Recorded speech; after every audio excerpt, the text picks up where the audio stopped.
I love great conversations. Hi, my name is Angel Jones. Thank you for joining me on 12-Minute Convos, where I help you create a brand of your own unique real self.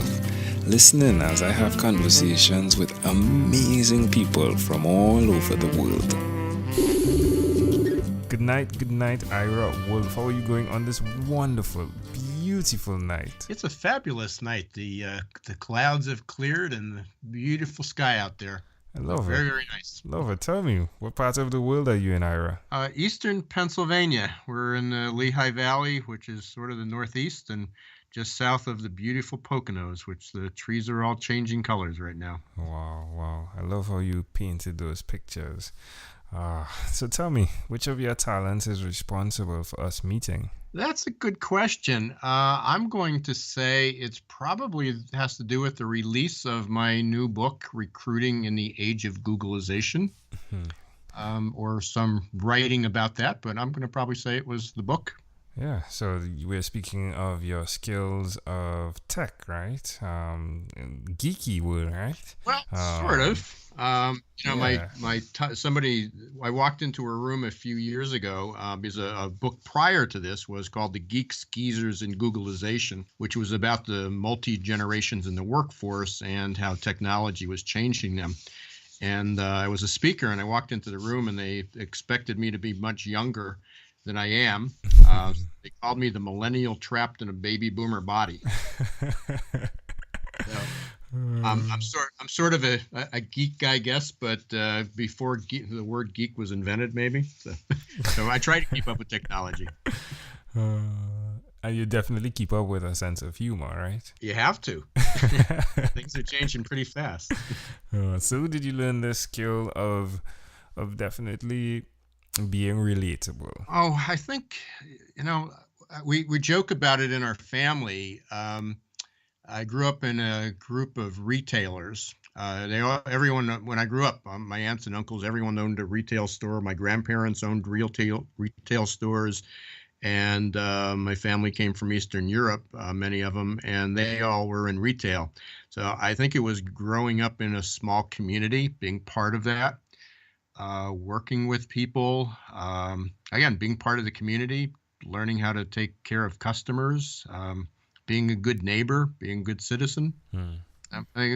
But we joke about it. I'm not sure if it was learned or if it was genetic, because most of my family continued to. There's very few people in retail, but everybody's in the people business. It's fascinating how things connect. You're the guy walking into the room, as you said, a millennial trapped in a older guy's body, right? Why will you continue to repeat this skill, nevertheless? Why do I repeat it? Why will you? Why will you continue repeating the skill of being relatable then? Because, as I was saying, you're the guy that walks in the room. Everyone is like, is he coming to talk about tech, right? But nevertheless, you continue, right? Why? I do. Well, I talk about tech only because it's changing the world and we're part of it. And if we don't change, we're standing still and we're going to get run over. So I've always tried to stay current. And that's, I've had a fascination in that perspective with technology. But the part of my business is we do, how I make my living is we provide pre-employment testing and leadership testing to companies. So, personality test, cognitive test, attitude test, motivation test. So, part of my pursuit has been to understand how people can get along better. And besides that is understand our differences, tolerate our diversities, not tolerate, but embrace our diversities, appreciate differences. Just because you have a difference doesn't mean it has to be a conflict. Yeah, but that definitely is a big conversation going on in Google, right? Just recently, there was the scenario with this guy who wrote the paper on the gender equality aspect, right? Like why women are not good coders, right? That was huge, wasn't it? Well, yeah, and part of it is it's one of my I've listened to lots of your podcasts, and I heard a lot of people talk about their strengths and how they identified them. And I'd probably say my strength and my weakness is one and the same. Mm. Is oftentimes seeing both sides of a story. So I got in trouble with an ex-wife over this, that I could take both sides of an argument and defend them equally well, Yeah. because I can step in someone else's shoes. And I think that's just part of what I learned how to do, was appreciate other people. But in order to do that, you have to stand in other people's shoes, which probably led me to, embracing the assessments as part of a way to help understand not only other people, but yourself a little bit better, and how other people see you. Sometimes, you can think you're um, you're exacting and you're accurate and you're detailed, and someone else sees you as a nitpicker, Yeah. and a pain in the butt. Mm. So, Yeah, I love that. I love that. It definitely is very accurate. Where in the disc profile do you lay? I am very high D Interesting. and a moderately high C. Interesting. Wow. Wow. The C's actually dropped quite a bit, but what's interesting is, and I'm, it's fun that glad you know what DISC is, but my adapted side is very, very different. It's a moderate D and a very high I, Hmm. because I've had to, you have to adapt. I mean, you have to be energized by influencing other people, and yet I'm very comfortable being in a quiet room and writing. Yeah, it's fascinating. I think the podcast helped me. If you had to guess what I was, I mean, you listened to some of the podcasts. What would you say on the disc profile? I would say you got a lot of S. Yeah. Probably some C. Yeah. I'm not sure. D's maybe in the middle or low. Yeah.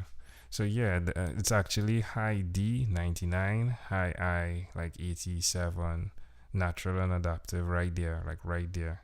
So it's intriguing what the podcast has done though. It's creating an event because you're only referring, of course, to what you've heard via the podcast, right? So Oh, absolutely, yeah. yeah, That's the first conversation we've had. Yeah, so I have a friend, a really good friend that I only just met face to face, and he said, "What? No way! You're high SIC, right?" And it really speaks to what you were talking about in terms of how things change, right? How you adapt as well.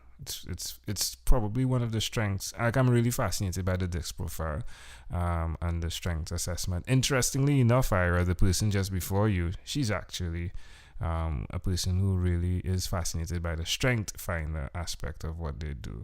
So love what you're bringing to market, my friend. How can people connect with what you do? Well, one is our website. The company website is Success Performance Solutions, rather long, successperformancesolutions.com. And but the other option is Ira Wolfe, IRAWOLFE.com. Yeah. That one is definitely easier. Yeah, but you can just type my name in. You can type Ira Wolfe in. I'll show up all over the place for one reason or another. I do probably written 5,000 articles. I have a podcast, which I got to get back to. I haven't done it recently, but got to get back to that and do a lot of interviews, magazines. Yeah. What's the name of the podcast? Geeks, Geezers, and Googlization. Love it. Love it. Well, Ira Wolfe, amazing audience. We're live with Ira Wolfe. Do check him out again, irawolfe.com. That's IRAWOLFE. Ira, let's switch gears for a moment and let me now invite you into my time machine that is surrounded with beautiful, warm, blue Caribbean water. Ira, what is your earliest childhood memory?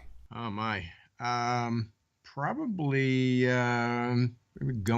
going to the beach, Atlantic City, with my family. I also got lost down there. So, oh, really? So I sort of remember. I didn't know I was lost, and all I remember is everybody kind of rushing to me when they discovered where I was. How old do you think you were? I was about 4. Why do you think this memory is so clear? That's a good question. I love the beach, and I don't know. That's a good question. Never thought of it. Yeah. Why it wasn't. I think it was scary at the time, but it wasn't I'd never feared the water or feared anything else after that. So that may not be it.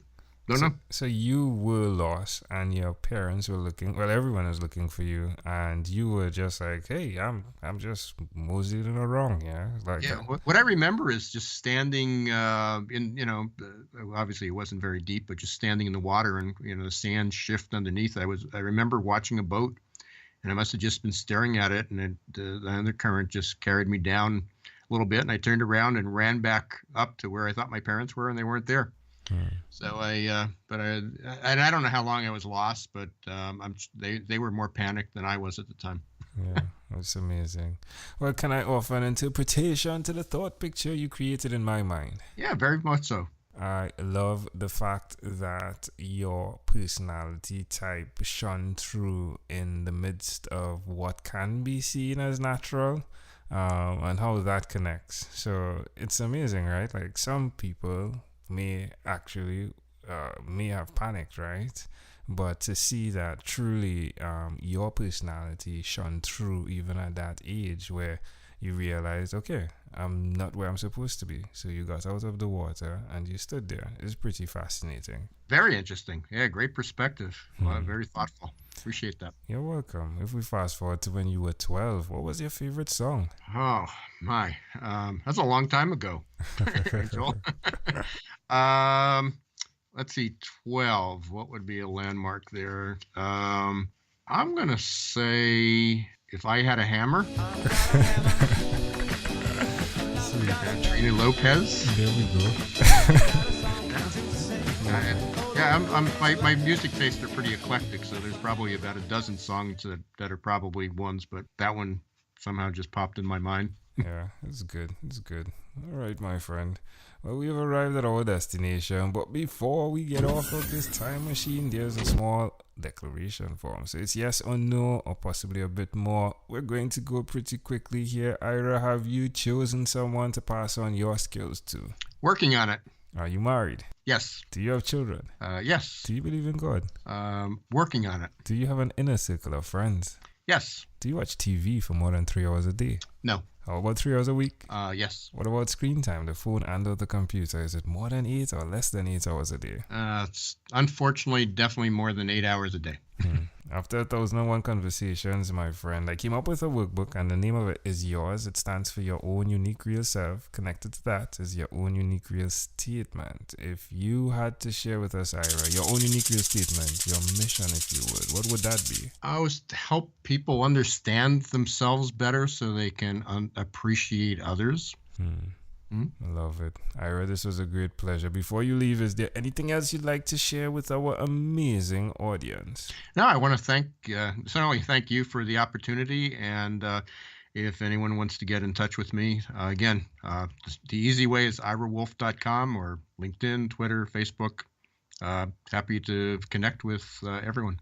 Love it. Ira Wolfe, thank you for being on 12-Minute Convos with Angel Jones. Thank you, Angel. Thank you for being on 12-Minute Convos with Angel Jones. Stay tuned for more from our advertisers. Diabetes is a mountain pandemic. It's a disease that's not acute but chronic. Similar to this rhyming method, I have simplified the definition, the signs and symptoms, and the complications of diabetes for both adults and children in my books, Poems for Patients, A Focus on Diabetes, and The ABCs of Diabetes for Children. These books are available on Amazon.com, and for more information, you can visit my website, poemsbyaj.com. That's poemsbyaj.com.